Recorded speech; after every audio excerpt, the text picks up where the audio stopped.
အရွယ်ကောင်းတဲ့အချိန်မှာစီးပွားဥစ္စာရှာအရွယ်ကောင်းတဲ့အချိန်မှာတရားကျင့်ဒီနှစ်ခုကအရွယ်ကောင်းဆုံးလုပ်ရတယ်စီးပွားရှာတာလည်းအရွယ်ကောင်းဆုံးပဲလုပ်ရမယ်ပထမအရွယ်ဟာအမြဲတမ်းကောင်းတယ်ပထမအရွယ်မှာစီးပွားရှာရမယ်ပထမအရွယ်မှာတရားရှာရမယ်မြတ်သောကျင့်ကျင့်တယ်ဆိုတာမဂ္ဂင်၈ပါးကျင့်တရားနဲ့ခုနကပြောရတဲ့ကိုယ့်ကိုပြုပြင်တာကိုပြောတာနော်မြတ်သောကျင့်ကိုကျင့်အဲ့လိုပထမဒီအရွယ်ကောင်းတဲ့အချိန်လေးမှာပစ္စည်းဥစ္စာလည်းမရှာဘူး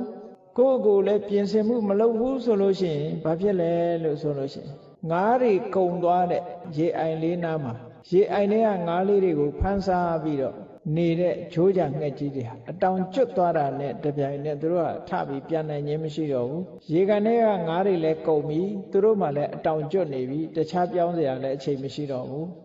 အဲ့ဒီအတောင်ကျွတ်သွားတဲ့ငှက်ကြီးတွေဟာကြမ်းမှန်ပြီးနောက်ဆုံးမှသေဝဲဝင်ရတယ်လို့ပဲလို့ဘဝတစ်ခုဟာဘာမှလုံးမရတော့တဲ့အနေအထားတစ်ခုကိုရောက်သွားနိုင်တယ်တဲ့ဘဝမှာဒုက္ခရောက်သွားနိုင်တဲ့အကြောင်းတရားတွေလူဟာကိုယ့်ဘဝကိုပြင်ပြီးတော့စီးပွားရှာရမယ်အချိန်စီးပွားရှာရမယ်ကိုချင်းတရားကောင်းအောင်ပြုပြင်ပြီးတော့တရားရှာရမယ်အချိန်တရားရှာရမယ်အဲ့ဒီနှစ်ခုမှမလုပ်ဘဲနဲ့အရွယ်သုံးပါးကိုကုံလွန်သွားစေမယ်ဆိုလို့ရှိရင်ဘဝဟာဆုံးရှုံးနေတာခြင်းနဲ့ပဲရင်ဆိုင်ရမယ်ဒီဘဝမှာဆုံးရှုံးသွားရင်နောက်ဘဝမှာကောင်းလာမှာမဟုတ်ဘူးတဲ့နောက်ဘဝမှာဒီတဲ့ဆုံးရှုံးနေတာသွားဖို့ပဲရှိတယ်တဖြည်းဖြည်းဘာနဲ့ဥပမာတူတုံးဆိုရင်တွင်းတူးတဲ့လူနဲ့ဥပမာတူတယ်တွင်းတူးတဲ့လူဟာတွင်းနဲ့လေလူကအောက်ရောက်သွားလေတွင်းနဲ့လေလူကအောက်ရောက်သွားလေပဲအဲ့ဒါမျိုးဖြစ်တတ်တယ်ဒါကြောင့်မလို့တရားချက်ခင်သူတော်စင်ပြိဿအပေါင်းတို့သည်ကိုယ့်ဘဝကိုပြင်ညာရမှာဖြစ်တယ်ကိုယ့်ဘဝကိုမပြင်နိုင်ဘူးဆိုရင်အထက်တန်းကိုဘယ်တော့မှ